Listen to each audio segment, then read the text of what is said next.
mootummaatti dabarsee akka kennuu fi wal kiraraachin guddoo jirutti namni akka wal qabsiifatu kan taasifamaa jiru jechuudha. Lammiilee isaatti baruuf lammii isaatti baraaruudhaaf gaafa dhufaa jiru immoo namni wal quban qabu. Tokko iyyuu inni gammoojjii keessa jiru meeqa jiraatti isa magaalaa keessaa jetta. Magaalaa keessa sa'aatii 8:10 mucaa isheetiin gaddame yoo xiqqaate ijoolleen sa'aatii 11 malanii dhaqanii fuudhan laale. Sa'aatii 11 luka isaanii malanii dhaqanii fuudhuun kun amma namatti ulfaatu laale jechuudha. So kanaaf araraa keessan bakka jirtanitti sagalee duwwalii ta'a. Ragaa qabattan immoo dafaatii nama beektanitti ergadhaa. Isarraan kanaaf bilbila keessan akka laayyootti gadi fuutanii fayyadamuunis sin dirqisiisa waan ta'eef kaameraa garaagaraatu jira.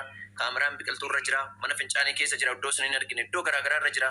Meeshaa isin itti hojjettan irratti illee maxxanee jira. Iddoo garaagaraatti ijoolleen keenya quban qabanii teknooloojiin illee ulfaataadha akkuma kana waan ta'eef isa kanallee of eeggannoo godhaan isiniin jedha. Amma dandeenyutti waan dandeenyu goona. Amma miidiyaa irratti finnurra amma keessan raawwannutu baay'een isaa ulfaataadha waan si ajaa'ibu tokko.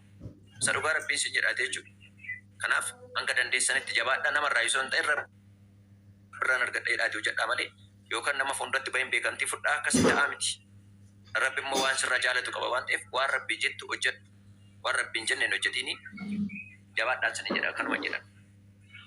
Galatoomii uummatoo ida'uu manarraallee balleessaa koppiliinkii godhaanii turkiin qabaa jira. Warra gastiirra jiran kanas warra guyyaa rakkoo tokko isin barbaachisan waan ta'anii fi fooloo godhaa ida'uu sana biraa balleessaa maatiitti dabalama. Maatiitti dabalamaa irraa balleessaa ida'uu. Haasaa duwwaa dhaggeeffachuutu hin ta'in namni isin barbaachisa guyyaa tokko nama barbaachisa ida'uu sana irraa baballeessaa. Maatii ta'an isiniin jedha namni biraa yaada qabdanu meetti fufaan isiniin jechuu barbaada. Kan biraa immoo balaa Saawudii kana dadhabne irra.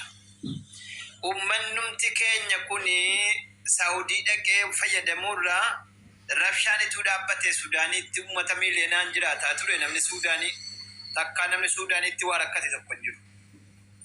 Isinii galee kan cuubeedhaan waraanamu jira, kan maal ta'u jira, kan beela'u jira, kan du'ee jennaan lafanni bu'ee wallaalamu jira.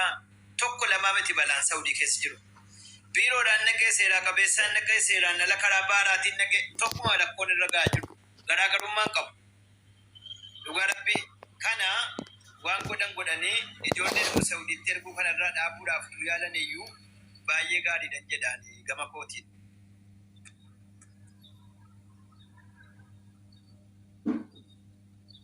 Okay.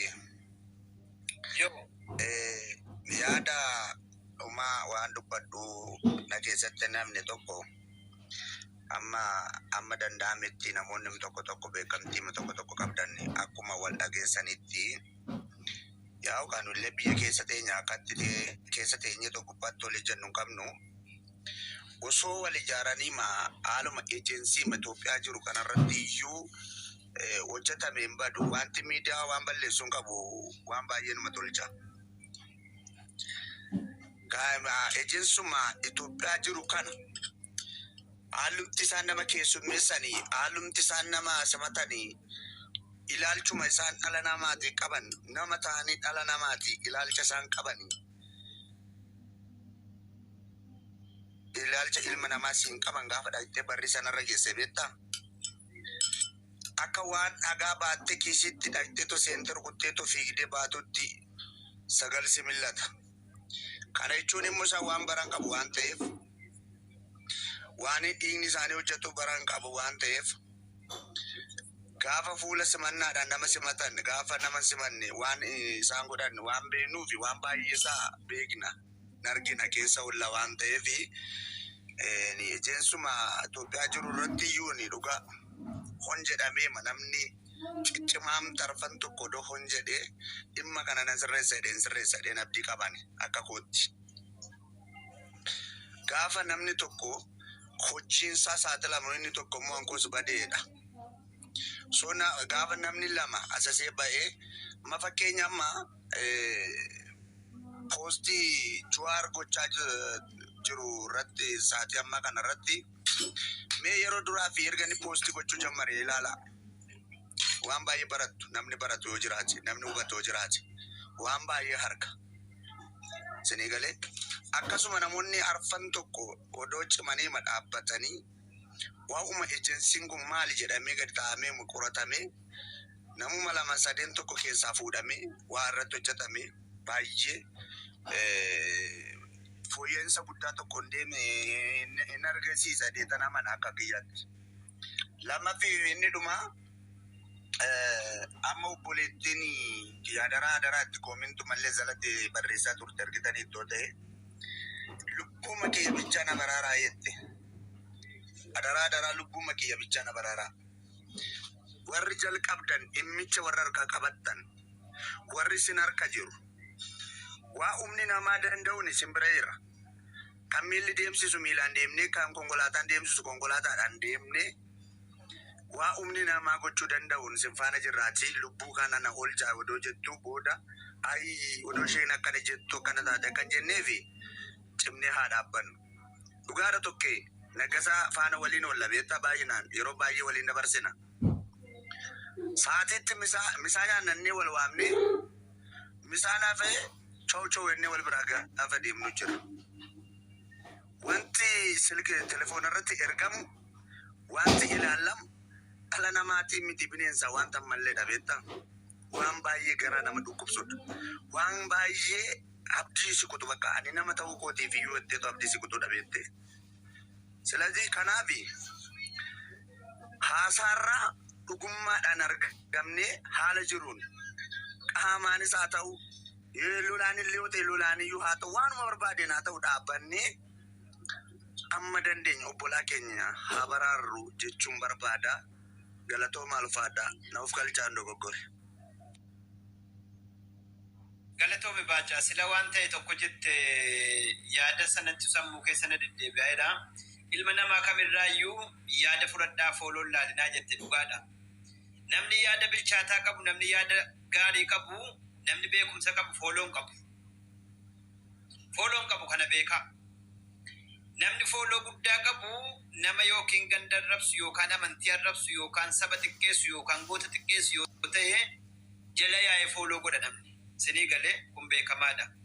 Namni yaada bilchaataa qabu sammuu qabu immoo namnu jalan deemuu namnu fooloon godhu kun waa yaada dhugaadha tokko. Isa kana asumatti naa qabaddaa. Kan biraa immoo feemesii Oromoon feemesii kamiin qaba? Feemesii geemii taphatuun alatti feemesii sabaaf dhaabbatu eenyutu qaba? Akkuma amma sila obboleessi keenya jedhe immoo waa xinnoo seejja dura qaqqabatanii waa fafakkeessanii waa xinnoo jejjedhanii kaanii asumaan mana ho'isanii baalaarii kaasanii geemii taphachuudha kun yeroo baay'ee waan barameedha. Amma ganama saba biraatii yoo fudhanne nama baay'eetu jira. Warra soddaa kana yoo fudhattan sa'aatii 24 mambarii qabadhaatuun jedhin abaaboo tokko tuun gaafatiin sa'uu qabanii kan dhaabbataa oolan baay'ee jiru kan beeku. Baay'ee jiru maqaa namaa dhoofne baadiyaalee nama biraa kaasuurraa kanuma keenya haasofne kanuma keenya kaafachuu gaariidha tokko. Akka silamma naggasaan jedhe immoo hin beekne dhimma Itoophiyaa keessa jiru.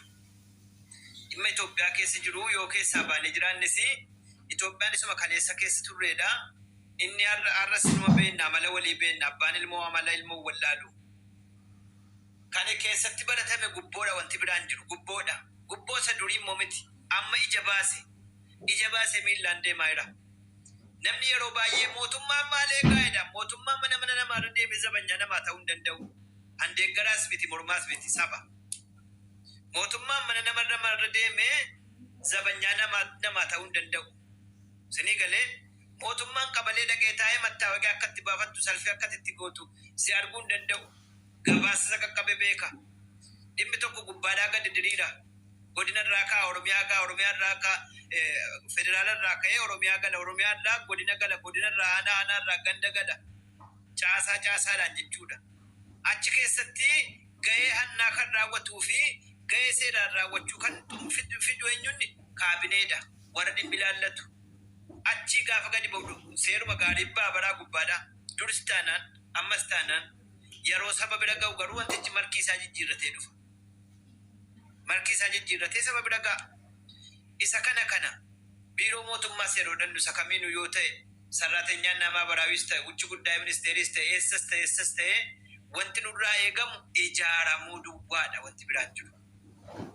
yeroo ijaaramnu kan ammoo mangistii kuffibnaa kan biyya diignaatu hin ta'in saba keenya rakkate tokko bira dhaabbachuudhaaf wal deeggaruudhaaf wal jajjabeessuudhaaf miidiyaa kana irratti rakkoo dhufuuf sagalee walii ta'uudhaaf fakkeenyaaf amantaa tokko nama xiqqeessu yookaan ganda tokko nama xiqqeessu nama sanallee gorsinee qabnee seeratti deebisuudhaaf maaliyyuu gochuudhaaf ijaaraman barbaachisa. Akka biyya keessaatti fakkeenyaa fi yeroo ijaaramnu kan ammoo nama seera beekullee gorsaa seeraa of keessaa qabaachuu qabna.